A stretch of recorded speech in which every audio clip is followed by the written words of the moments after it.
Hey, Doke. Welcome to I've Never Read Discworld with PJ P- Hart. and Andy, look, So I haven't read most Discworld books. PJ's read most Discworld books. indeed. And we're working through one book at a time, episode by episode. We're now on book 4, Mort. First published by Victor Glanz, 1987. Between 1987 and 1997, it was reprinted more than nearly 17 times. Um, the most successful, most iconic, certainly, yeah, most iconic of the Discworld series. I think the one that's best known. It's up there. Yep, absolutely. I know some readers previous months have suggested The Color of Magic as, that book one iconic book. I think there's a lot to be said for Mort as that kind of moment when Discworld arrives, where it feels like it's starting to cement its place in pop culture. Sure. Let's go to the back cover. Death comes to us all. When he came to Mort, he offered him a job. After being assured that being dead was not compulsory, Mort accepted. However, he soon found that romantic longings did not mix easily with the responsibilities of being Death's apprentice. That's a bit of a tongue twister there. You It handled that really, really well. And of course, from That's The okay. Guardian on mine, a sequence of unalloyed delight. I like that word. Sequence of what? Unalloyed delight. Okay. That's the Guardian for you. Get the thesaurus sitting there ready to go, didn't they? So I'm reading the Corgi edition, the second reprint of 1997. 272 pages with a Josh Kirby cover. And I've also been listening to the abridged BBC radio drama from mid 2004, approximately 112 minutes long. And you have read all. What have you been? What have I been doing? So I first read it again back in the midst of time. Regular listeners will recall my first exposure to Discworld being my school library, where we got the Light Fantastic graphic novel. So we also had in that library the Mort big comic, as it was styled, and it was different artists. It was a bit less 1980s. It had been sort of dragged into the 90s in terms of style, and I just thought it was great. I read it after I'd read at least a couple of the prose books, so I didn't go straight from the Light Fantastic comic to the Mort comic. So I went into this with like a much better understanding of what Discworld was, who Death was as a character, and was just able to hit the ground running that way. I had a much better time with the Mort graphic novel than I did with the Light Fantastic graphic novel, in retrospect. And then for the purposes of this mission that we're on currently, I read the novel for the first time. So I actually hadn't read the prose of Mort for the first time until this month. And I regret not doing it sooner. I'm going to be honest. I really identified with Mort and all that back in the day, but I think, having access to his internal monologue and stuff a bit more, especially as a younger reader, I think would have stuck me in all the more, So that's kind of where I am with it at the moment. I was aware of the Mort graphic novel. It was published by Glanz, the same company that first published the book, and it's written by Terry, and it's illustrated by Graham Higgins. And Graham it's Higgins, a very iconic cover. Yeah. A very iconic portrayal of death. It looks wonderful. Absolutely. And there's some real moments that I'll touch on as we go through that are like top burned into my brain, like all-time favorite comic moments across all comics are in this comic. And I found myself, even though I did enjoy that freshness of having some Discworld prose that I hadn't read before, I found myself getting to some of those moments and just kind of missing the illustrations, and then like having a little poke around on the internet to find them and stuff. I wish I had a hard copy of it. It might be something for my Christmas list. I've got a copy of the great Graham Higgins also did Guards as a graphic novel, which I do have a hard copy of somewhere.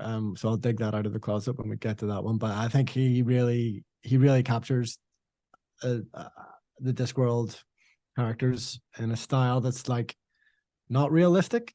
Obviously, it's still a comic book, but it's not like hyper stylized the way the Josh Kirby art is. I think, trying to read Josh Kirby sequentially would be, it'd be a bit much on the old eyes. It'd be a bit of Yeah, visual overload. we'll talk about it later. So Mort is a pretty big one. Our stats have been really good so far, and I expect him to bump up again with this episode. Mort was the book where I've been reading that Terry gave up his job for the central electricity generating board to make a living through writing. Mm. And it was in the BBC's 2003 Big Read contest. Viewers voted on the nation's best love book.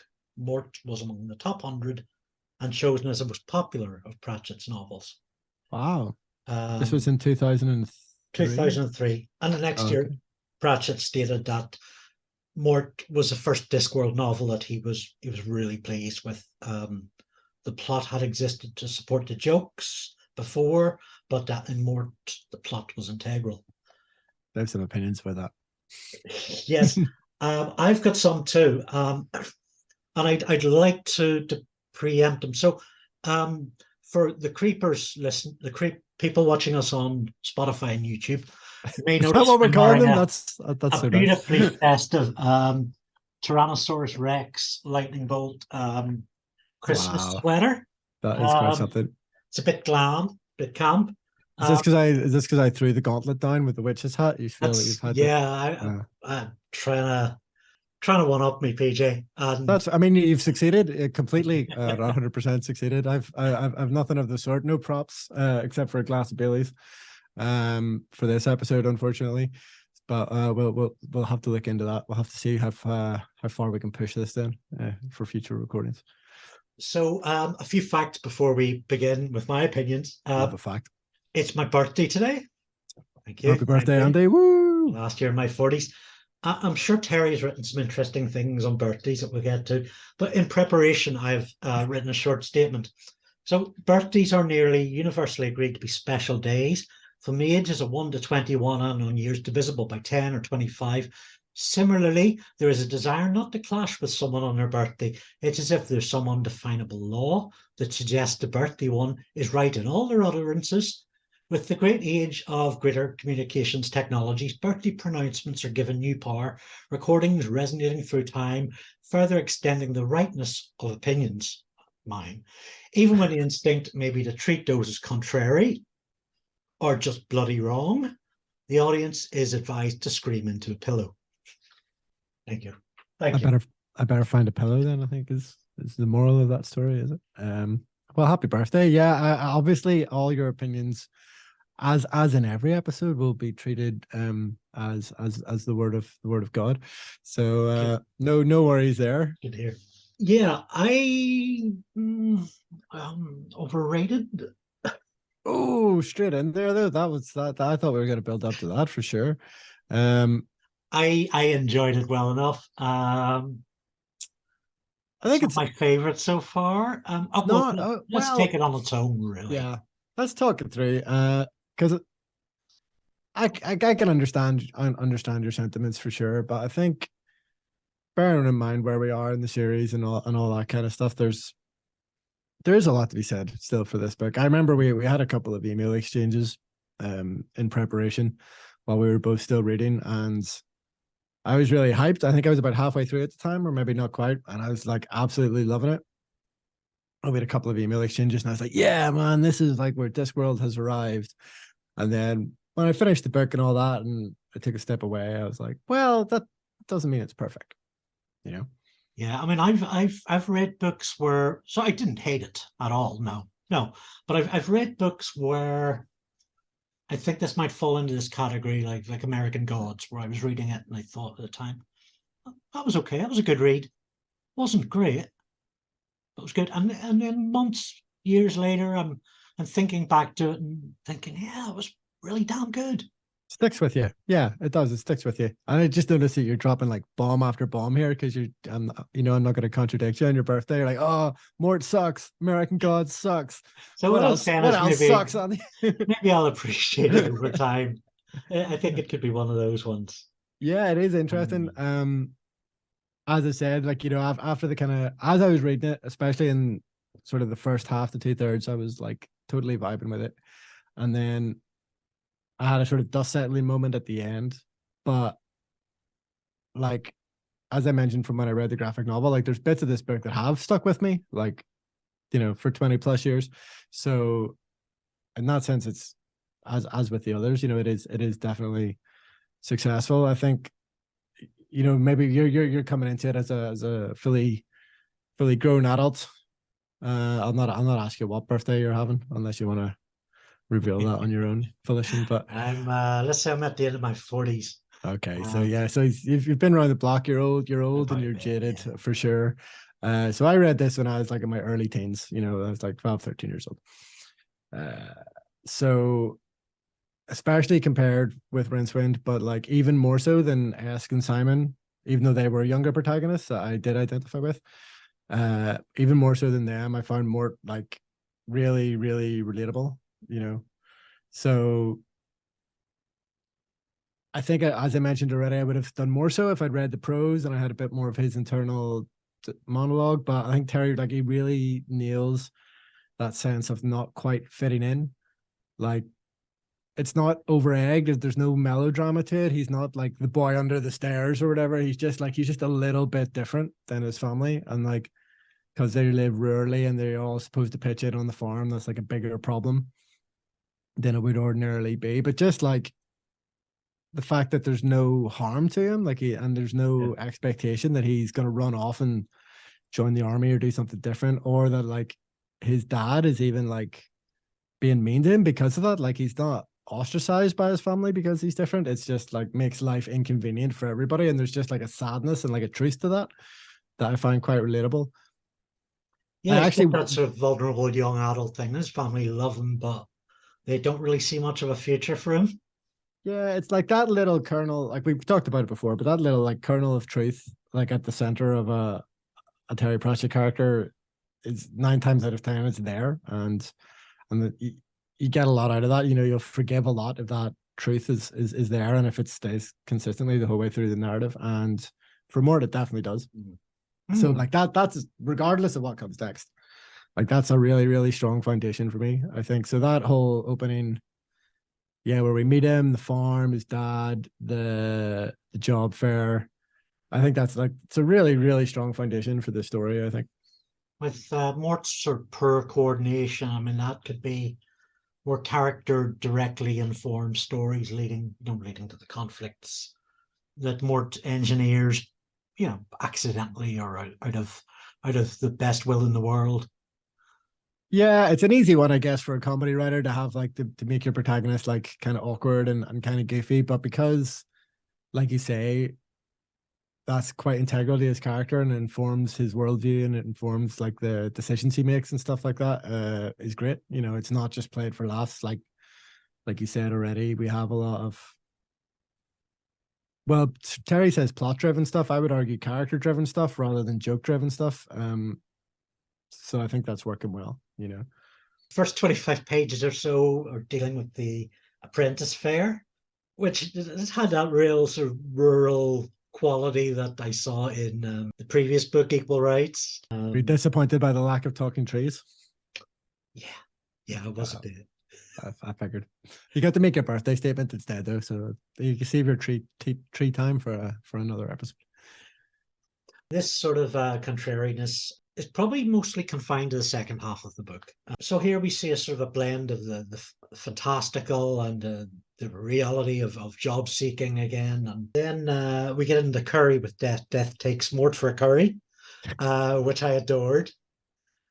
Yeah, so like for me, this is, again, it's like one of the quintessential strengths of Terry Pratchett. Like this idea that you meet Death and it's like, it's not like a Bergman movie or whatever, they're not going to have this like, all or nothing, high stakes, black and white game of chess. He meets Death, and Death's like, oh man, I could murder a curry. And that's like a good punchline, right? That's a great line. Yeah. But then even better than that, they actually go for a curry, and you have this like whole really funny, well thought out sequence about what it would actually be like to go for a curry with Death. And it's just, I love it. So that's a good setup for a lot of other situations later in the book where Death is placed in these regular situations where he's considering retirement or an extended holiday or what have you. And Death just kind of wanting to hang out and go for a curry is kind of like foreshadowing like where he is in his kind of headspace, skull space, whatever he's got up there, you know, that he wants to hang out and he wants to have a curry, and he's kind of thinking, is there more to life?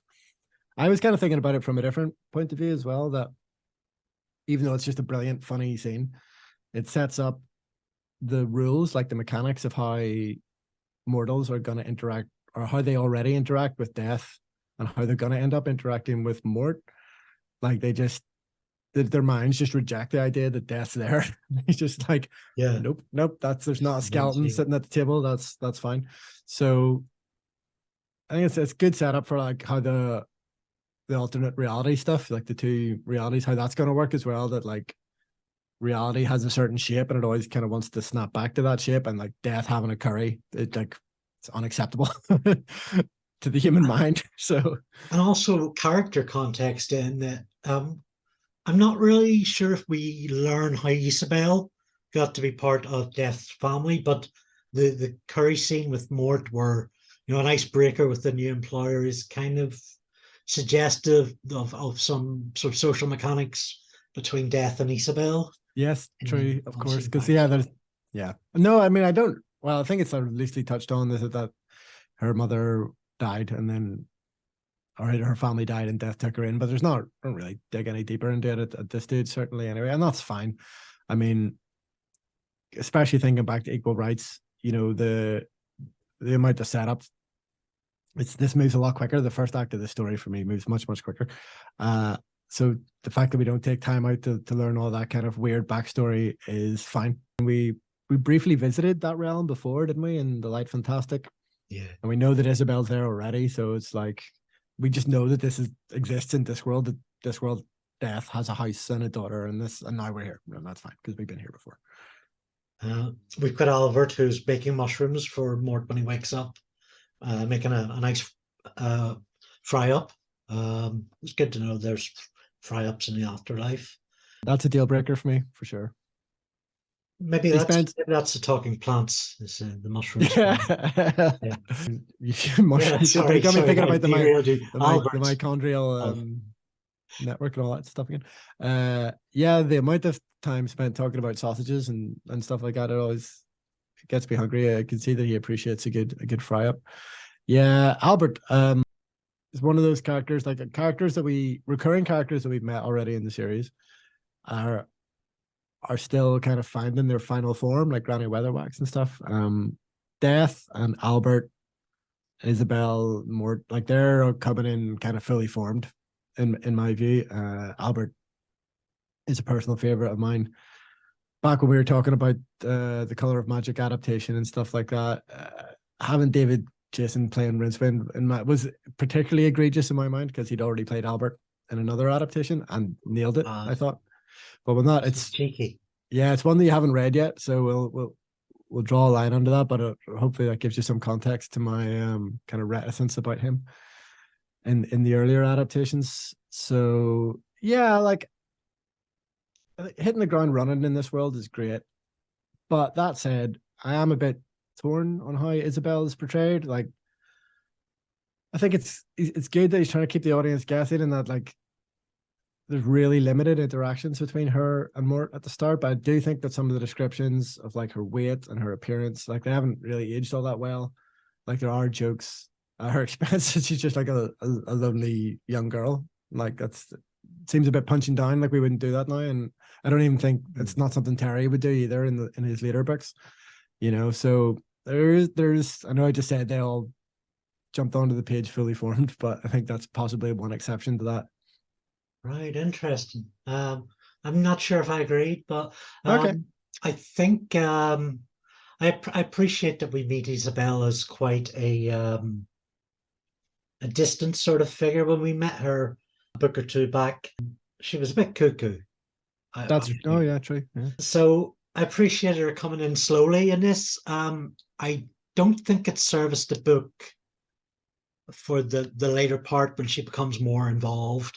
I think we could have done with a few more Isabel Mort relationship scenes in the first half to build that properly.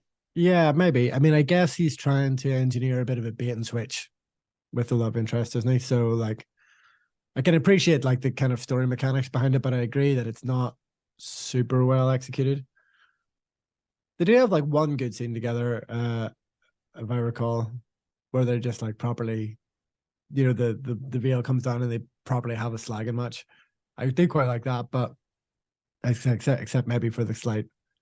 Well, when she's given as good as she gets to Mort, when she's slagging Mort and he's slagging her, it's kind of fine. But it's like when there's like kind of derogatory descriptions of her in the prose, that's where I kind of feel it's a little bit off kilter. And as I say, I don't think Terry would do that in a later book. So I find that a little bit, yeah, off kilter, as I say, but it's a small thing. It's not a big criticism by any means. I think Mort and Isabel's relationship as it evolves is fantastic. It's probably my favorite in the book. I think they grow into a really nice pairing. Yeah, yeah, and we'll definitely get to it. And I think, I guess, like that, without the bait and switch, that you could end up throwing the baby out with the bathwater if you had too much relationship stuff up front. You might not progress in that way that we both enjoyed. So it's, who are we to question Terry Pratchett? Well, that's what we're doing here, I suppose. So that brings us to Princess Kelly, who we first see when Death takes Mort out on the duty. Yes.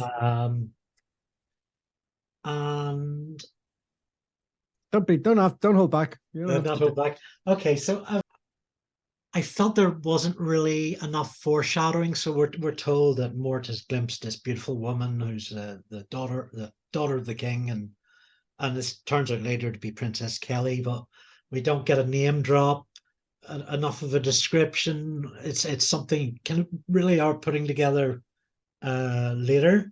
That was a wee bit of an issue for me. I don't. Yeah, I get. Well, I'll tell you what that sort of bothers me about it. I don't necessarily mind that like they just lock eyes across the room and he doesn't know her name, because that's like old school fairy tale 101 kind of stuff. Yeah. But where it's kind of lacking for me is that, like, how come she was able to see him? Like the whole kind of storyline between them kicks off because their eyes meet across the crowded room, But like nobody else can see him. He's Death's apprentice. How come she can see him? And it doesn't really come up again. I don't want to get all lawyerly now and examine the fine text, because are we told that? Yeah, we're told their eyes lock, but we're seeing the story's been told from Mort's perspective at this point. Yeah, well, so true. Maybe it's something he's projecting onto her. Oh, well, okay, yeah, that's a good point. Could be. Yes, I'm reading it literally, but it might not be, and it is from Mort's point of view. You're absolutely correct. So, yeah, we should give the main man the benefit of the doubt in this occasion.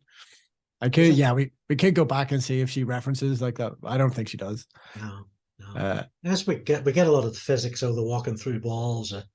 They're not being seen, the talking to the dead after they've passed, and Death hanging out at another party, which has always been fun. And I think you asked me about Death a few times before, and this I was jumping the gun. Yeah, lands exactly. for me. This is where he makes an impact and is just raucously good fun. I was trying to work out if it was possible, given the rules of like time and magic in Discworld, if it was possible that it was the same party. Yeah, I did the same thing. Yeah, but I don't think it is. I can't remember exactly how I worked it out, but I was like, oh, because he says like they're all, when he goes back to the party in the color of magic or whatever, they like I think he's implying that there's going to be a lot of deaths, but then in this party there's only one death, isn't it? Something like that. Anyway, the facts didn't quite line up from what I recall. Yeah. But death exists kind of outside of space and time, so interesting one. Yeah, but death at a party, it's obviously something that tickles, and why wouldn't it? It's an image that you can absolutely come back to more than once. Death obviously likes a bit of a knees up in Discworld, and nothing wrong with that. Mort's first afternoon off, and he almost gets jumped by a gang of brigands.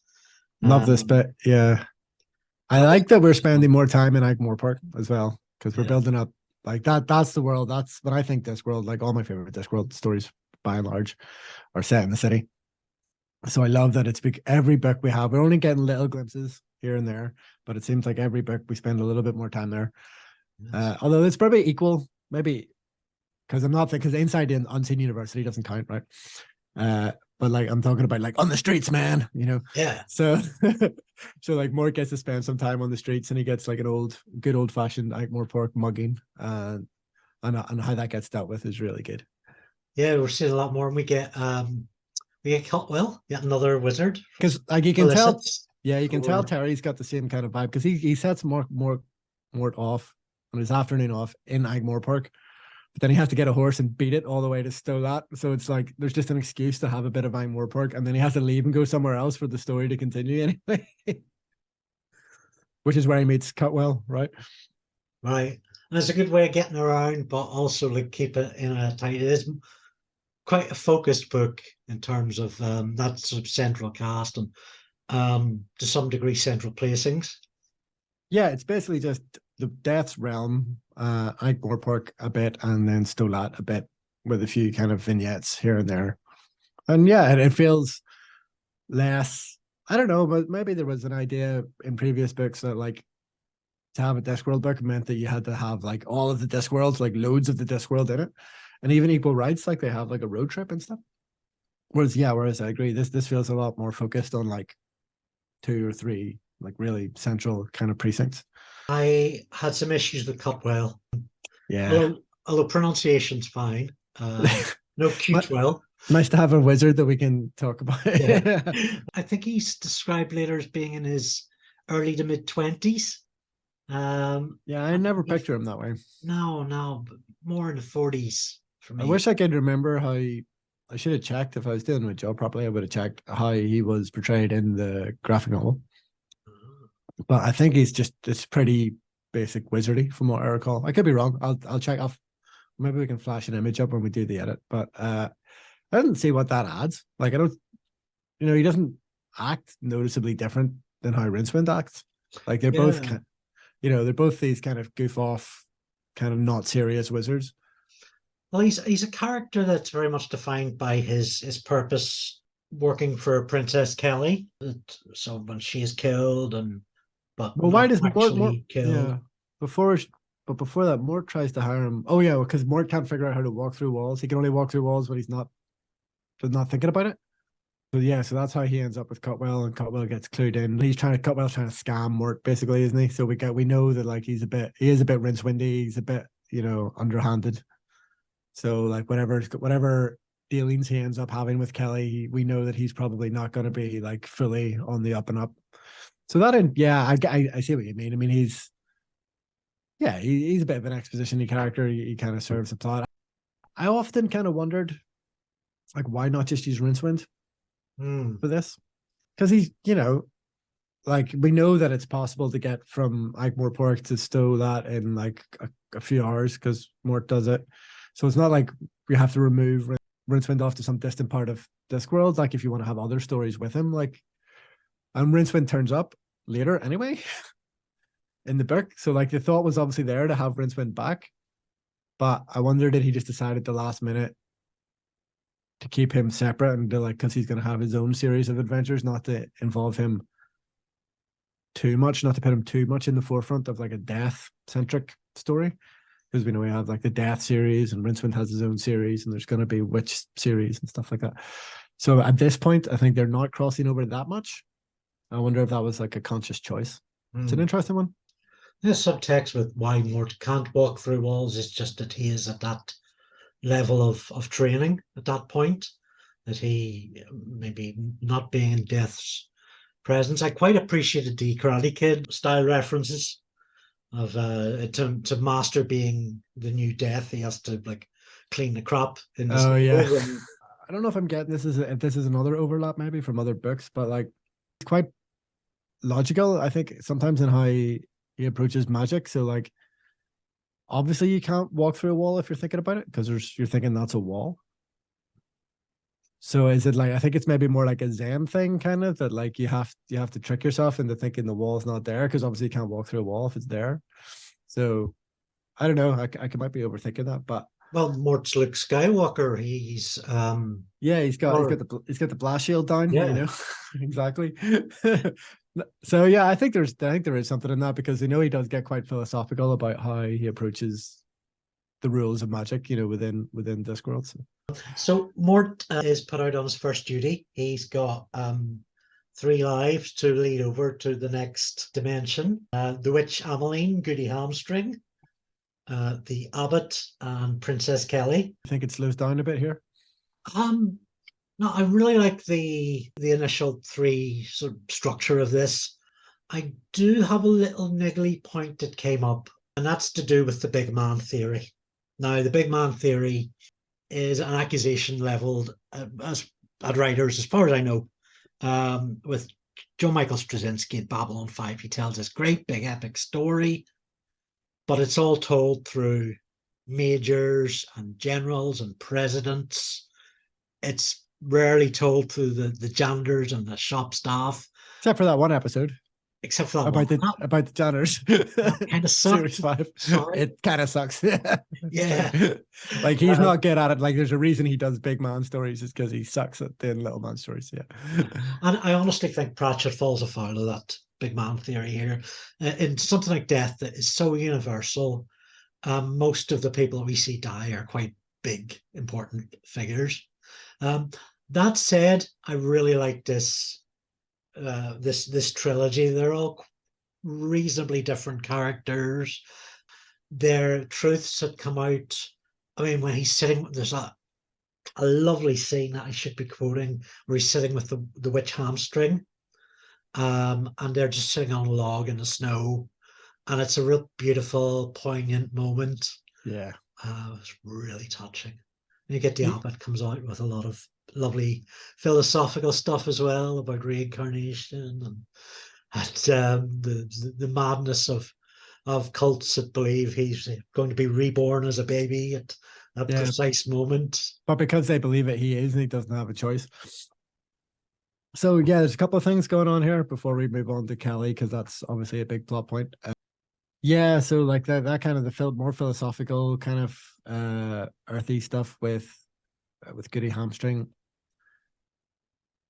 Yeah, reminds me of a lot of the philosophical stuff that comes up with witches and death, like much later in the series when Terry's thinking about his own mortality. So I can't speak too much to that, but it gives me those kind of goosebumps a little bit. And the abbot is kind of explaining a concept that becomes really important to Discworld in terms of belief being manifest as real, like what people believe becomes real essentially through the power of belief in Discworld. And we see Cutwell trying to play with that later on to try to get the people to believe, that Kelly's still alive, and if they believe it, she will be. But that core concept, that belief has power in Discworld, is like becomes major plot points in several series going forward. I'll not say more, but there's characters that are kind of based, that are loosely inspired, or maybe not so loosely inspired by the abbot in this, that come back in a more concrete way, and some really interesting stuff that are part of the whole Death storyline within the Death series. So yeah, I think actually it's part of why I thought it maybe slowed down a bit at this stage, because those two kind of little sequences feel quite familiar in some ways. But like, I guess if you're coming at the whole series fresh, like this is actually the building blocks for some stuff, for some recurring motifs in Discworld. So it's kind of cool to see. It's kind of cool to go back to the origin and those things. Yeah. So we get Mort intervenes with Princess Kelly. He stops the murder attempt, creates one of the major driving forces in the novel thus far by creating 2 realities. Yeah, love to see that. I moaned quite a lot about the structure of equal rights, even though I would think I was wrong about it ultimately. But like this is the break into Act 2 happening here, pretty much bang on the one third mark of the story. So the screenwriting nerd in me kind of loves that. It's everything. Yeah, like he's saying, he's telling a story that has jokes in it. He's not telling jokes with a story wrapped around them anymore. Like this is ticking along. This is moving at the right speed for me. Definitely. I have problems with it, but I think it's a great concept. I mean, Terry's not the first to have done it. Generally, that concept triggers my geek. Sure. Stuff. Multiverse stuff is so hot right now. Yeah. So what's the issue? Let's get into it. Like, let's get geeky about it. Yeah. Oh well, yeah. I mean, the Crisis on Infinite Earth stuff DC was doing, Grant Morrison's Animal Man. So are you just kind of like, you've seen enough of this? Is that kind of your thing? There's no like mechanical issue with it necessarily, or It's it's more a case of, well, edging towards it doesn't need to be there, I think. And it's not that in isolation, it's the fact that this two realities triggers off so many other conflicts in the book that I don't think the book needs. So yeah, it's that's kind of fair. overstuffed. You've got your two realities that triggers off Mort v. Albert, Albert v. the University, Death v. Mort, and there's all big concept conflicts. And I think we don't need them. Equal Rights didn't have any of that stuff, and Mm. it did fantastic. So I think this is where the book sort of starts to take that turn for me Yeah, into understand. Yeah. becoming, leaving behind relationships and becoming great big battles. Yeah, So it's an overcorrection perhaps. yeah, Because we know that he's keen on the story of this, so there is a lot of plot, like capital P plot, happening in this A story. Yeah, I do kind of agree with that. I mean, I have a soft spot for it, where the kind of I don't want to call it a multiverse. There's only two universes. One of them's like this big. But like I wasn't overexposed to all that stuff when I first read this, so it was like kind of a fresh, cool enough concept for me at the time. And I think some of how, because it's kind of powered by belief, I think that's like a simple enough concept and a good enough yeah, concept that, like, I guess it's because now I've read so much Discworld, and I'm so familiar with it and I love it so much that, because that's such a core Discworld concept, I'm always going to just go along with that. I'll be like, yeah, of course. If people believe it, it'll become real, and if they don't, it won't. That's how the Discworld works. So like, it doesn't feel like this big plot swing for me, because I'm so used to the rules of that world, I guess. yeah. Which reminds me actually about something else. I don't know if I'll try and re-edit this or not, but just when you were saying about, yeah, the big man theory, and like how Mort gets sent out to do all these big jobs, like the old witch and the abbot and stuff. So I contradicted myself again, saying that like Mort is like this fully formed book with all the rules and all the world building kind of intact. I think this is a rule that did change within Discworld, so it's quite explicitly stated in Mort that like death only turns up in person for the big men. So it's like you have to be a king or like a witch or the abbot for death to actually show up. Oh, yes, and it's in this book actually. I've Yeah, completely yeah, forgotten about it. but I don't think that ends up being consistent. I think because we get to see that death appears over the shoulder of other characters later in the series who aren't kings or old witches or magical abbots or whatever.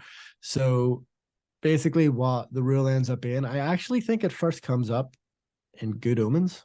I could be wrong about this. That death is just everywhere all the time. It's like a Sandman kind of thing, that, like your perception, the version of death who comes for you, you'll see him differently than the version of death who's coming for the person on the other side of the world who's dying at exactly the same moment. But you'll both see death. He'll both be there. But he's just this one being. Because he's a concept. He's essentially an endless. Yeah, it does contradict itself a little bit more, Yeah. it does, because we're told that Death has an appointment with the king's assassin. So Yeah. Well, yeah, exactly. So there you go. So unless the assassin is some like king of assassins or something, yeah. So even though there you go, yeah. By the time the book's coming to an end, he's maybe already kind of he's gone off that idea. So yeah, so he does have the big man issue at the start, but by the end of the book, he's already kind of getting tired of it, I think. I mean, it's great. I'm so glad he does, because you have all these great interactions between Death and all these minor characters throughout the rest of the series. I think the two realities thing, if it didn't have all the extra big versus cosmic fights attached to it, I think there's plenty of interesting stuff in there. As it were, Yeah, we get the descriptions of the two worlds sort of coming at one another. I mean, this is Cutwell's purpose is to make everybody remember Princess Kelly, to physicalize her Yeah. again, and One, that's such an interesting angle. it is, because one thing that occurs to me on this reading of the, not just of this book, but of Discworld kind of in general, now that I'm like consistently reading a Discworld book every month, that like there's a lot of predetermination in Discworld. Like Death says in this book, you know, there's no justice, there's just me, there's just death. And how you die is determined. Your book is being written in the stack or whatever in Death's library. So, you know, it's not particularly aspirational message. It's not like not something that you see a lot in this kind of literature where it's like you don't have free will. That's basically the message of Discworld, is that like you don't have free will. And it's something I think about a lot actually when I read Discworld. And yeah, I think it's actually kind of shaped my own worldview quite a bit. I think it's got a bit of like a kind of optimistic nihilism to it, where it's just like, this is all predetermined. Nobody understands anything. Just go out and make the best of it, you know, because it doesn't matter. So like, I think this is the book where it's kind of first really succinctly expressed. But yeah, I come back to that quite a lot. So we get a few scenes in pubs. Mort tries Scumble. Death goes to the ball, then goes gambling and goes drinking himself. Yeah, I love how much partying there is in this. Yeah. And I love that Death does most of it. The wonderful descriptions of different colored, like absinthes and citrus, and I like his descriptions of being drunk are like really good. Like he obviously, like he's had a party or two in his time for sure. You know, like I love like death at the bar, Death in the mended drum. Like we get back to the mended drum as well, and we yeah. get. I love seeing all those like little callbacks starting to coalesce and starting to see Discworld become like fully formed. Having that continuity there is a nice sort of cushion. It's a nice return home for me. So something I didn't tell you actually about how I read this book.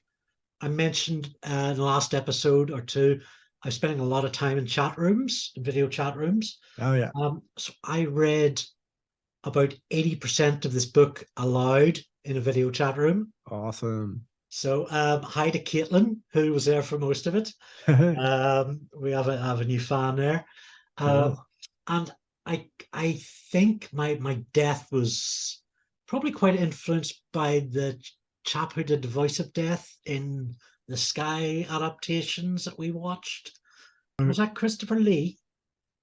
Yeah, it was Christopher Lee. Brilliant. Yes, and not the first time. Yeah, I think I mentioned at the time it wasn't the first time he'd done it either. Quite an impressive, I mean, boisterous, he's grim, better. all caps. It's a tough one to beat. Who do you hear when you read Death? Yeah, I hear Christopher Lee for sure. Yeah, 100% all time. But because he voiced Death in the Weird Sisters cartoon, Right. which we'll get to pretty soon, actually. In the audio adaptation that I listened to from the BBC radio drama, Death's fairly sort of like a formal speaker, and none of the gravitas that Christopher Lee brings to it. It's not even close. That was a bit disappointing. The tough role. I mean, like Yeah, I definitely feel for anybody who gets cast in that role. I mean, even if it hadn't already been nailed by a legend like Christopher Lee, like just in and of itself, you have to have the driest delivery. The humor is so dry. They did it an American Death relatively recently. I think they just went, yeah. we just have to go a different direction with this, because like the version that I think immediately springs to mind when you read it has already been done, and Christopher Lee's unfortunately no longer with us, so it's never going to be bested. So the BBC radio dramas have been collected as one volume on Audible. We're not being sponsored by them, but if they'd like to give us some money for mentioning this, you get like 6 Discworld dramas for 1 credit. Oh, that's good. That's pretty good.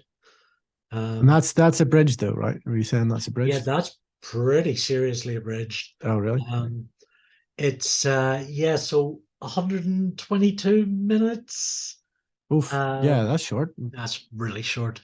Yeah. But maybe that just shows you like all the stuff, like there is a little bit too much plot in the middle of this book. And maybe like if that just shows you if it can be if it can be that significantly trimmed, then yeah. I mean, you didn't miss it? Did you miss much when I you did listened to it? actually. I only charted the first 50 or 60 pages while Mm. listening to it. So that was actually quite a lot. That was maybe about 15 to 18 minutes, but the big chunks, like 4 pages at a time coming out. And That's to be expected, I suppose. I think it was possibly adapted by Terry himself. But yeah, the changes were quite noticeable. Yeah, I think you're right. Like, especially when we get into this kind of middle chunk, from this, yeah, sort of the act two kind of slump, we could call it, I suppose. It's kind of fairly something we often diagnose. And I've got my script editor hat on. It's not saying that like not enough happens in the second act. I would argue the same as you that maybe a little bit too much happens. Yeah. The plot point, one plot point too many for me is Albert coming after the kids. Like Albert's not going to kill the kids. He's not going to kill Mort and Isabel. Yeah. I mean, like it's a I good mean, excuse. sorry, go ahead. I was just going to say it's a good excuse to get into the library and the stack, and that is quite a good plot mechanic, like reading somebody's life as it happens. But it's just there for the sake of it. I think it's like it's there because he's got this cool idea for a plot mechanic. Yeah, yeah. And doesn't. We were talking about where they're reading Albert's life, like Albert is above them in the library, and so they're reading out what's actually happening, just above them. Yeah, And it's quite fun. It is really fun. Yeah. it is a good, don't get me wrong. I mean, I don't think Terry Pratchett's ever come up with a bad plot device, but I think one of those ones, knowing where this is going to go, that he's going to write what, 5 or 6 more death books that like could have kept that one in the back pocket maybe. But it's a particularly good plot device or plot, yeah, for prose, because you're reading it off the page as the characters are reading it off the page as it's being written by the universe. It's pretty cool. Yeah. You've written something here about Albert that I quite like. Yeah, I mean, I love it. Like, don't get me wrong. Like, I'm complaining about this part of Albert's story, but like, just the concept overall of Albert's story in this book is awesome. Like, we see this a lot in Discworld. Like, there's an embarrassment of riches in terms of story. So this is the C story essentially in this book, which is that Albert is revealed to be a wizard who cheated death and ended up becoming his butler. But then he gets forced back into reality to complete this mission for Mort. And like, that's a whole book in and of itself. Arguably a trilogy in and of itself. Like, you could take Albert on this journey, and his return to the university and everything is just so joyful. Like, I'm a little bit lukewarm on the wizards for the most part, but having Albert just like storm back in and shout at them and make their lives difficult is just joyful.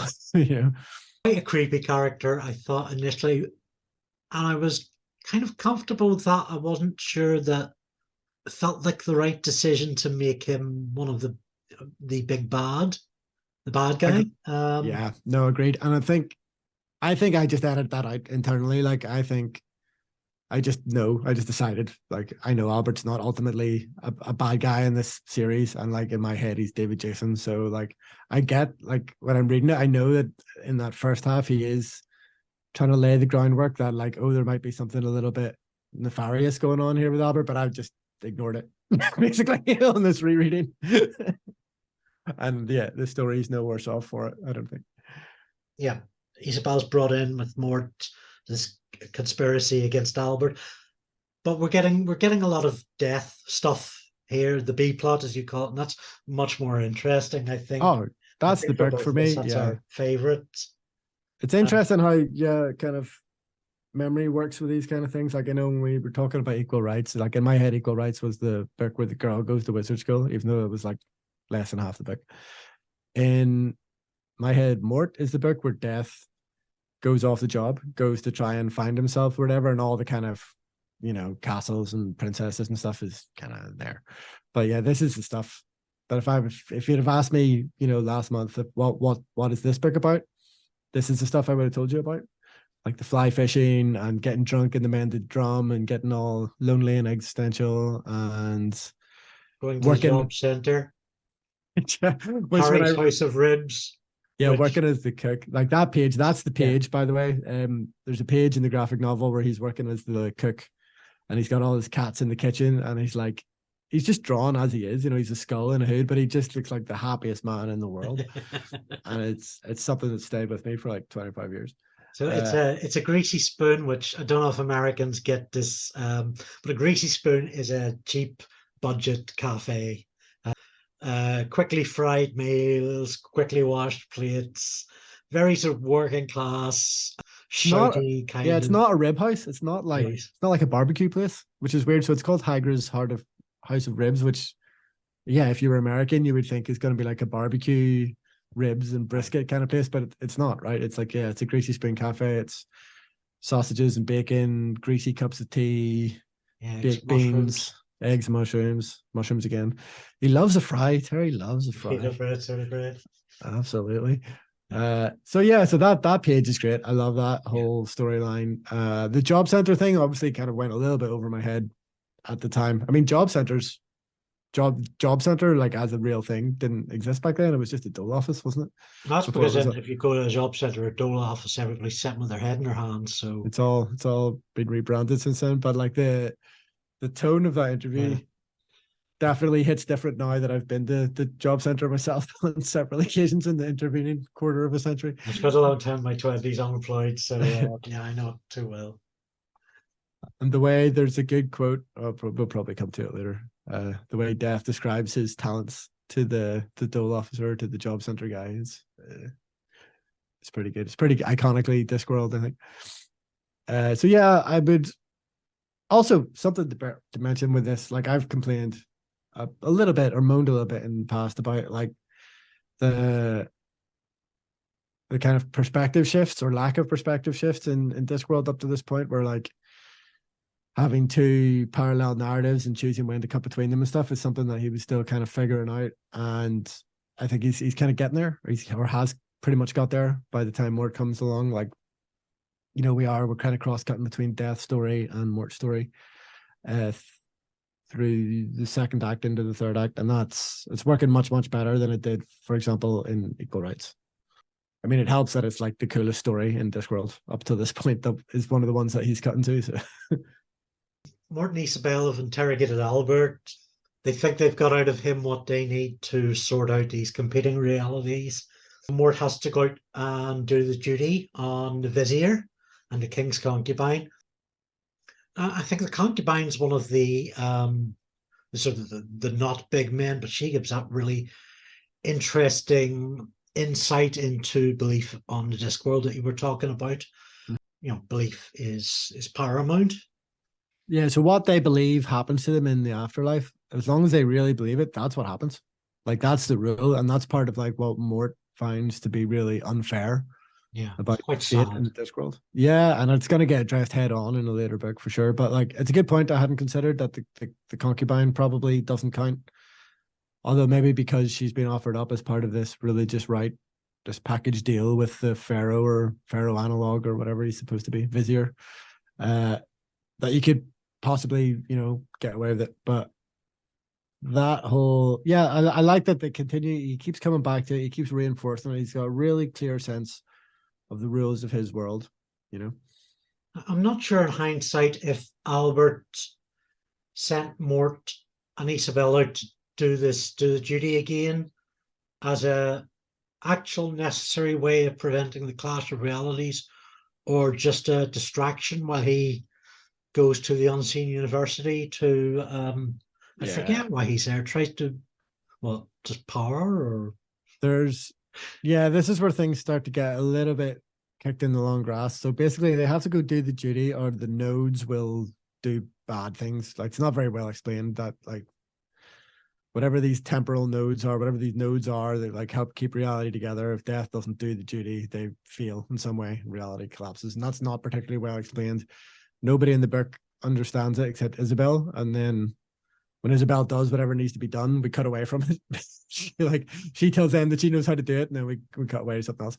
And then so Albert sends Mort out to do the duty, and Isabel just comes along because they make, as I said earlier, they make for a good pairing, but it is a bit rushed.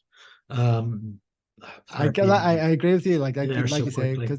because they spend so much time early in the story apart. Like her kind of, it feels like, yeah, it feels very rushed for her to just be like, oh, I'm coming too, and him to be like, okay.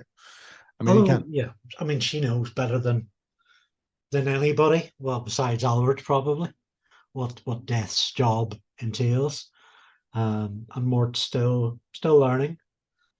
Yeah, but at the end of the day, like the whole point of it is it's not a two-person job. Like Death trained Mort so he can do it on his own. Death can go fly fishing. So yeah, I don't know. I mean, it's definitely tricky for me, but that is the sequence where their back and forth starts to really develop because they've got stuff to do together, and the ends kind of justify the means, and you definitely forgive it. But yeah, just with like my cold bastard script editor hat on, I'm a bit like, really? Um, So I need to so get some more joy back in my heart. I want to talk about Alberto returning to the university after 200 years because we get the return of Rincewind, Yes, of course. who I grew quite attached to in the first two books. In fact, I was really expecting him to pop up in Equal Rights. Yeah, Um, because they go back to the university. Yeah. and I've got some problems with how we see Rincewind here. So he seems um, he seems a lot more pathetic and timid. Like he's been pathetic and timid before, and obviously Alberto's quite a big figure. Um, but it was almost as if Rincewind's evolution, the first two books, has been set back quite a bit. It Yeah. almost felt like a different character. There's nothing to say that this book happens after The Color of Magic. Fair point. Fair point. I hadn't actually never considered that until just there now. Oh no, sorry, that's a lie. There is, because the librarian is already orangutan. Time. Yeah. So I should just edit that out. That was like a really good theory there for like 10 seconds. No, it's not. Yeah, I think it's a problem that, well, it's symptomatic of something that kind of comes up a little bit in Discworld. So I love that other characters come back. So like main characters from one series can like show up for a cameo in another series, but they never feel the same because you're not from their POV, and because it's not their story, they're going to lack agency for the most part. So like you say, Rincewind is always kind of sniveling and always kind of pathetic, but he always has something to do. He's always got a mission. So you kind of go along with it, and he's got decisions to make, and that you become invested in that, and that becomes interesting. Whereas in this, he has all the same characteristics, but he's just static. He's just there. Yeah. And that's why I think he feels a bit less, he's a bit more like unlikable, I guess. Well, I mean, I've always found him a little bit unlikable, but yeah, I agree that it's exacerbated here because he's just in the scene for comic relief, really, isn't he? Yeah, I think in the Light Fantastic, we saw him grow a lot of wisdom, a lot of liberation. Getting that spell out of his head was a big deal for him. Yeah, that's Um, true. I hadn't really considered it because I never really give that much of a crap about it, I guess. getting back into the university after 20 or so years has got to have been Yeah, I mean, a we big do in his thing in his defense. life. Rare for me to come to Rincewind's defense, but in his defense, like much bigger and scarier wizards than him are acting the same way in this scene because they're Yeah, all scared of yeah. Alberto. But Rincewind's the one we know, so yeah. Um, But we will, yeah, we'll come. I love to see the wizards kind of on the back foot, and love to see them kind of challenged and stuff. And like this idea that it looks like the statue just got down off the plinth is quite cool. Even though it's not what happened, he comes back up and he blows it up himself. I had a wee look just as I was readying on the Discworld fandom wiki Oh for yeah. this really, really great site. Has so many really good annotations, but I should have expected that from Pratchett fandom. But I'm told that Alberto Malik is from Moloch, who I think has been mentioned earlier in this book. Moloch, best known to me as the giant owl god, worshipped at Bohemian Grove in a kind of a theatre celebration by oligarchs and strange neocon people. Yeah, oh yeah, oh yeah, right. So Yes, yeah, I it's just conspiracy throw that theory in stuff, there. isn't it? Yeah. Throw in a bit of Yeah, but Alex Jones, David Icke, that's always gonna go down well. God, did our ratings just slump that much? Yeah, careful, abort, abort. Where are we going with this? Oh yeah, no, but those naming conventions. I mean, he's like Terry Pratchett's names are like he's up there with Dickens. You know, like he knows how to name a guy. Like so, yeah. If he's named after some kind of if there's demonology connections, you know that this That's a guy's gonna. very Dickensian name, that Alberto Yeah, Malik. yeah, it's great, and it's good as well because like when it's just Albert the butler, like you don't think anything of that. You know, just got to make it Italian, and all of a sudden it's like ooh. And Mort is short for Mortimer as well. Yeah, so I think they have to call it something else in French because in Mort's just death in French, right? So Right. the book's not called Mort Oh in yeah. French. It's just called something else. Like I I, wonder, can I get up the French translation? I'm sure. Keep talking. I'll come back to that one. Yeah. I knew that, and I was like, yeah, that's something we should definitely talk about. So it would have made sense for me to go and research and find out if it was actually true or not. But uh, hopefully, Andy's going to dig me out of a hole here. Yep. So this has been translated into loads of different languages: Portuguese, French, Dutch, Swedish, Bulgarian, Spanish, Danish, Hebrew, Greek. Where's German? Norwegian, Portuguese. Oh, German's right at the top. Gevatter Todd, which literally means Godfather Death. What It's an language is odd that? one. Yeah, Gevatter Todd. Sounds German. So what is it in French? Oh, in French, it's Mortimer. So it's just I just have to give him the full name because otherwise it's death. Yeah. Clever. Very formal. There you Mort go.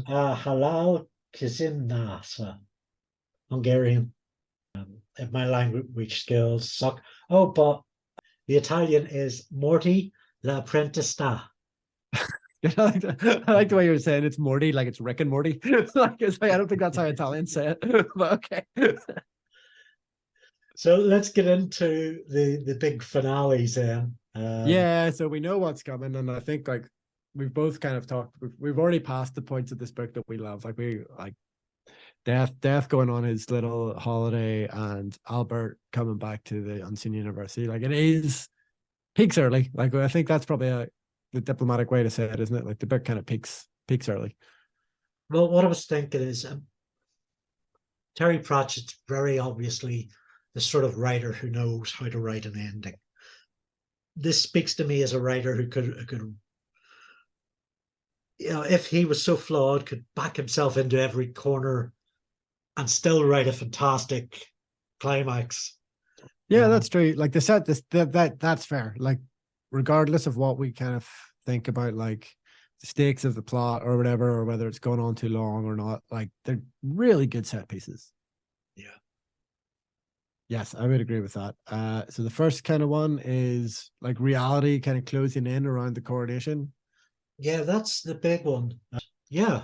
There's assassination attempts going down, and the work. Yeah, and Kelly, like something I haven't really mentioned, which I should. Like I find Kelly surprisingly relatable Really? and all this. Yeah, because like she's set up as like, you know, she's kind of the bratty princess and things go wrong for her, and she kind of stubbornly refuses to literally accept reality, accept that she's gonna die. But like just like watching yourself disappear from reality, but like being aware of that and being present in it, like that is up there with, you know, Esk losing herself in the Eagle, like that literal existential dread where like you're watching yourself be erased from reality in real time is terrifying. Yeah, And yeah, and it's really well spelled out the sort of challenge that she's up against and the fear that that gives her.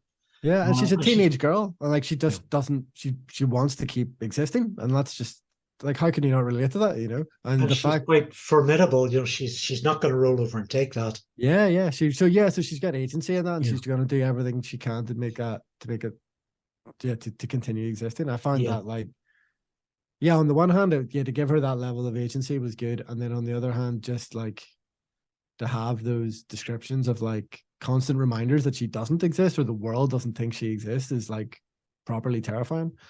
I liked that a lot. I found as that battle went on, Kelly became more bratty, more cantankerous. Maybe I'm confusing bratty and spoiled with, when you're facing those level of disabilities of non-existence, when your back's up against the wall, you're not going to be all nice as pie about it. You're going to be a bit of a prick because it's not a comfortable life. So Yeah, I mean, she's I into got a like, bit tired of that towards the end, but I yeah, guess she's that's just good character writing, isn't it? yeah, because by the end, like she's run out of options and she's just completely in denial about this, like that she's and then she gets fixated on this idea that if she's gonna stop existing, she's not even gonna die, but let's for the sake of argument say she's gonna die a queen. So that's why the coronation's so important and stuff. And I guess like that feels like a bit of a convenient plot device, and that maybe does make her feel a little bit bratty that like the coronation becomes so important to her. But as a symbol of her continued existence, I suppose. I think she thinks if she's the queen, at least then she'll be remembered. Like, what are they gonna put her head on some coins or something? I don't know. I But seem to remember quite enjoying the coronation scene itself. yeah, that's what I Um, mean. Like the even if elephant being a the particular build high up, point. yeah, even if the build up is a little bit, flawed, like the set pieces are always pretty nailed on, I find, even in these early books. So yeah, that's a good one. And then we get a proper like sword fight, well, sword versus scythe fight between Death and Mort, which is cool. And I think when I first read it, like I wasn't expecting that. Like I wasn't expecting them to actually have a proper fight, because like you don't expect Death to just destroy him. Surely, And there's plenty of it as well. It's fairly close run thing. Yeah. And obviously then when you follow both their stories through to this logical conclusion, like it makes sense actually that they can kind of go toe to toe with each other, because Death has become more human over the course of his story, and Mort has become more Death over the course of his story. So yeah, so it actually it makes perfect sense. Yeah, there's a little bit of like it's two character arcs going in two different directions, Yeah, and or crossing over with one another. So it's and really cool. even though we all prefer Death's side of that story, you need both sides of that story for this kind of climatic battle to happen. So that's, as I say, even though the route to getting there gets a little bumpy, it's totally worth it at the end. You'd said there's a natural progression from the Granny Katangle fight. I think so. I think the way that he describes this kind of magical combat and the stakes that are involved, it feels like it's not just wizards throwing fireballs at demons. Like all these kind of climatic magical battles feel quite unique and feel of their own story. So I do feel like he's, like you already said, I mean, he's got a knack for that. He spends a whole book really building two unique characters and then just having them clash in in a way that feels really true to both those characters. Is like, that's what it's all about with Discworld. The denouement with Indeed. Mort and Isabel's wedding. Was it ever in doubt? I mean, I put that in the notes as a rhetorical question, but actually it's not rhetorical. I mean, was it like, do you think you thought they were going to get together, right? There was definitely a Mort Princess Kelly likelihood going on there. I think that's part of the issue I have with Isabel, actually, is that if she wasn't going to be the ultimate love interest, she doesn't have a reason to exist in the story. She does very little else in the story. Do you know what I mean? I think that's kind of at the heart of my issue with her. Like, that's why it's kind of the bait and switch is a bit obvious for me, whereas the Albert bait and switch, the Albert reveal is better because Albert has a purpose in the story otherwise. But it's a smaller one, so it's easier to get away with, whereas Isabel's set up that she's going to be this whole thing and then literally does very little else except that. So if she didn't end up being the love interest, it would feel like a major loose end. Does that make sense? Maybe it doesn't. Maybe people write it in and tell me I'm wrong about that, but it's the sort of thing I spend way too much time thinking about. is that kind of plot structure and setups and payoffs and stuff like that. So if this wasn't the payoff for Isabel, what would be? Do you know what I mean? Would have thought that we'd be with more death stuff on the way. We'd be seeing more Isabel, but I suppose you're talking in terms of this book. Yeah. That's fair enough. What I really appreciated there was a whole sense of the otherworldliness about the denouement, the fact that time passes and there's some ambiguity about what happened at the end of the fight, and that kind of the denouement addresses that from a different time, a different place, and it's got death in his domestic scenario once more. It was I guess about 5 pages or so, but it was quite well crafted. Agreed. Yeah, it wraps up pretty quickly. Yeah, I mean it's tight. Like, and I think you could do a Tolkien and do loads of different endings to this book, and you could like find out what happens. You could with Cutwell a bit more, and ramifications for the Stowe planes and all this kind of stuff, because we have had this big story essentially about like monarchy changing hands, and there's been political intrigue, but that's not what ultimately we care about at the end of the story. So I think he does a really good job of wrapping this one up really succinctly, because there's a lot of big stuff going on, and if you start pulling that thread, yeah, you could just spend pages and pages and pages trying to wrap it up. So we care what happens to Mort. Ultimately, at the end of the day, we started the story with him. He didn't know his place in the world. He didn't know if he was ever gonna get a job, if he was ever going to find love, if he was ever going to settle down. So then that question gets answered, and it gets answered, like you said, in about 5 pages. That's how it should be, in my view. A lot of fantasy authors don't do that. Well, I'm pleased we've had this chat about it. I don't feel as bad for being a bit bitchy or a bit contrary. I certainly enjoyed this book. I was tweeting it as I was reading the first half. The fact that I was reading it aloud to people, I suppose, is kind of proof of how much I digged it. Yeah, well, that's definitely a challenge, that something that you would have to enjoy if you were going to stick with it. So yeah, it's a good sign. I absolutely blazed through it. I read it faster than I read any of the preceding books. So I think that's a good sign in and of itself, because they're roughly comparable in length, I think, as far as I remember. So yeah, I think that's a good sign for sure. Like, we criticize it because like that's what we're here. We're here to talk about the book. So like that's definitely what we're going to do. And we'll be able to come back and look at these early episodes later on, when I especially will probably just be gushing endless praise. And I'll be like, no, like, remember when we looked at the first few books, remember I was capable of criticizing Discworld, and I'm not just a massive fanboy. Like, so this is getting all that evidence recorded now. Because we're definitely going to get into some books that I will definitely defend to the hilt if you come out swinging it. So, good. Favorite quote?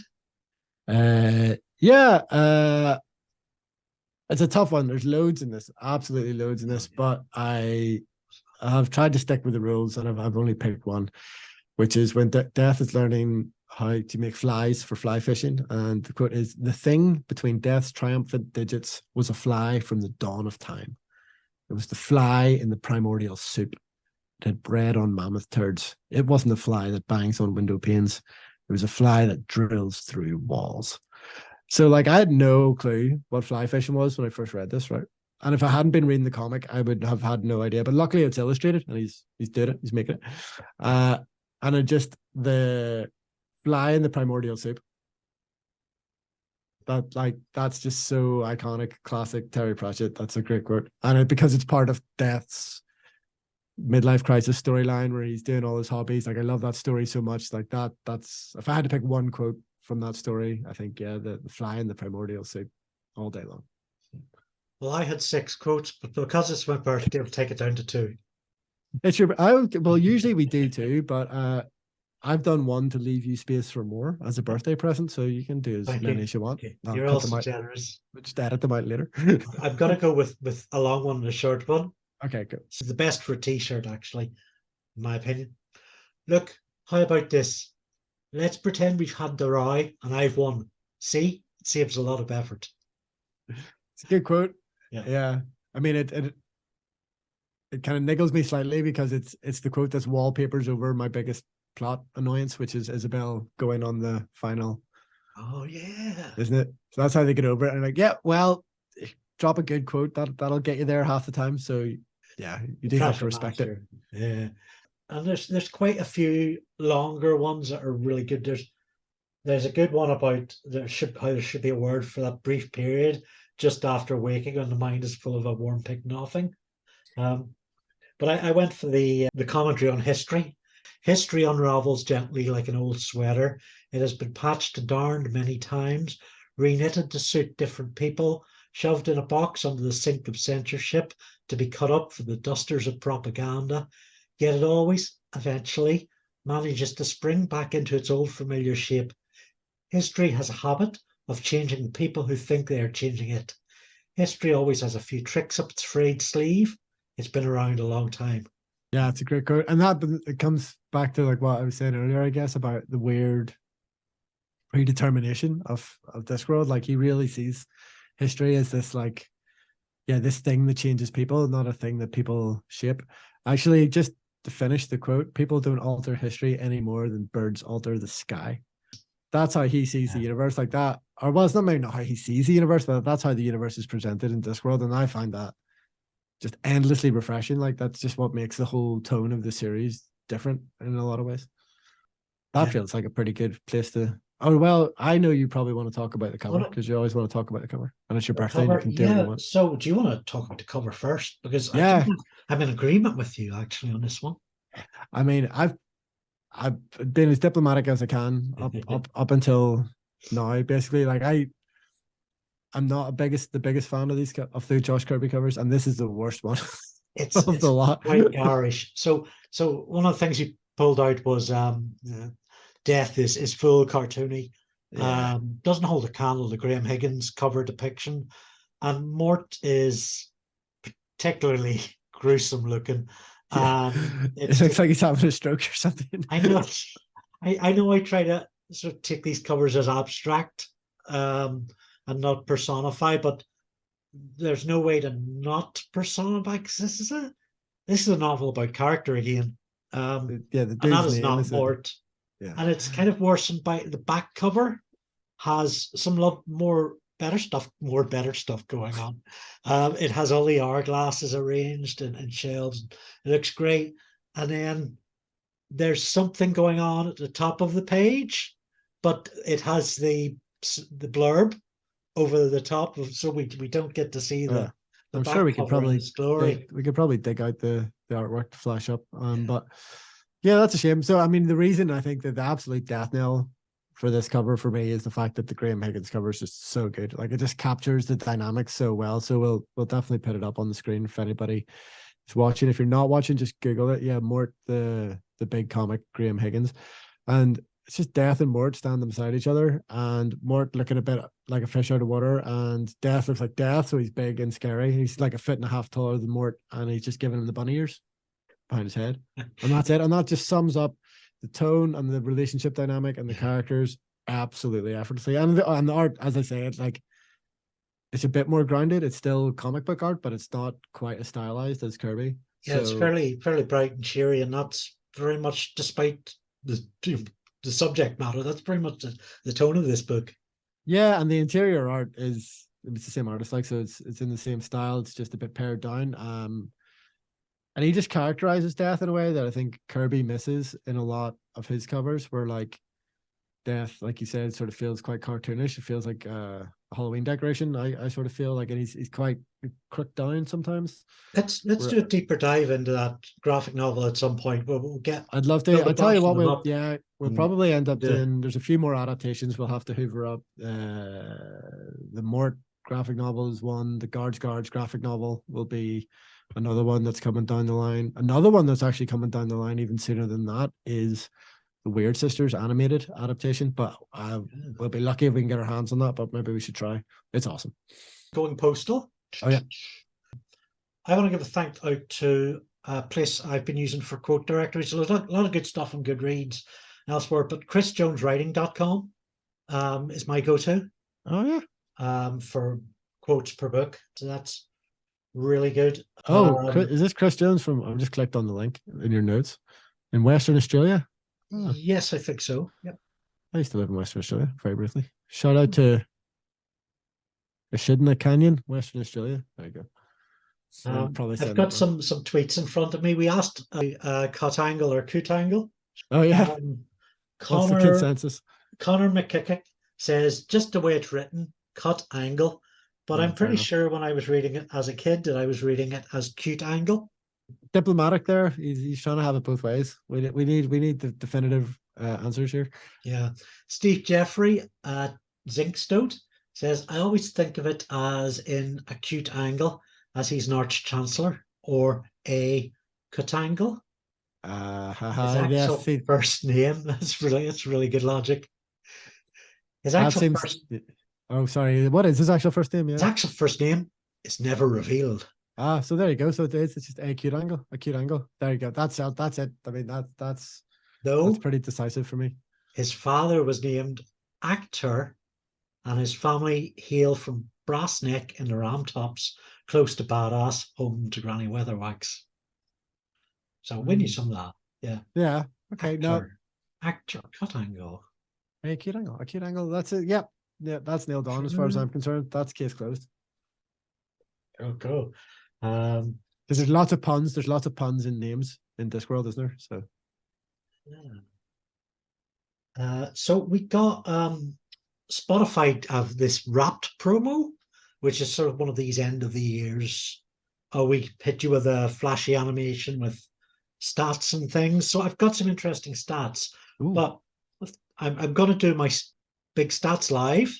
Yeah. So I'm bringing up our Anchor app, anchor.fm/ I've never read Discworld is kind of our central spot. And as of tonight, 6th of December, we have 602 plays. Oh, amazing. Thanks, everyone. That's really good. Episode 1 of The Color of Magic is doing best, 263. Oh, wow. Life Fantastic, 107. Equal Rights, 88. Go and listen to our Equal Rights episode. I think it's the best one we've done. It's brilliant. Well, until I reconsider this one. Well, I'm not wearing a cool hat in this one. I was wearing a cool hat last time, so you should definitely check that out if you haven't already. We've got people listening to our stuff in 11 countries. Wow. Mostly UK, US, Australia, Netherlands, where I'll be in a week. Oh, yeah. And Canada. It's a top 10 podcast for 28 fans, a top 5 podcast for 23 fans, and number 1 for 11 of our fans. Our fans are the enthusiasts, super fans who go above and beyond to show support. And I think that's fairly true. Thank you so much. Indeed. Well, hopefully I haven't time. scared them off by revealing how much data Spotify is collecting about them. Do you want to reveal to me what book 5 is? What's next? Yeah, so you haven't looked ahead this time? I haven't, no. Okay. So book 5 is called Sorcery. And that's spelled Sourcery. So like source, right? Because we gotta have a pun in the name, you know, because it's Discworld. So do you want to hazard a guess as to who the main character is? Which series we are going to be in Sorcery? Well, this sounds like witches, but it also sounds like the Unseen University if you're emphasizing the source part. So, I mean, I kind of hope we're going to get Granny Weatherwax or Rincewind. I don't think we'll be getting both of them. No, you're hedging your bets there massively. I'm disappointed that you wouldn't take a swing. All 3 horses. Yeah, you're correct. It is Rincewind. So this is kind of the first. He's celebrating that. Like he's punched the sky. Two of the 3 characters he's already met. But yeah, so it's a Rincewind book, and for me, because like the Light Fantastic and the Color of Magic kind of exist as its own kind of standalone thing, this feels like we're now going to be off into the Rincewind series proper from next month. So I think that's going to be a really interesting one for you. It's also going to be an interesting one for me. This is one of the few that I haven't read. Oh, right. So that will be an interesting one. So it'll be a slightly different take on things next month, as we will both be approaching the book fresh for the first time. Fresh. So I've never read Sorcery. Yeah. So if you're interested in hearing what kind of mess we make of that, then be sure to tune in. Where to find us? You can email us. We really love emails. We don't get many. I've never read Discworld at gmail.com. That's us. we're all over social media too. ElonMusk.com / Discworld GNU on Twitter. If Facebook. Twitter still exists by the time this goes out. Yeah. Twitter and Facebook, and our Anchor page is anchor.fm / I've never read Discworld. Now you can find us on Spotify and YouTube if you're watching the video aspects or not, or want to have that nearby, and links to Stitcher, Deezer, Apple, Google, all of the other people carrying our stuff. I think you just made some of those up. I might have done. Right. Until next time, what are you going to say, Andy? I've read some Discworld. Hey. Until next time, gang. Thanks, folks.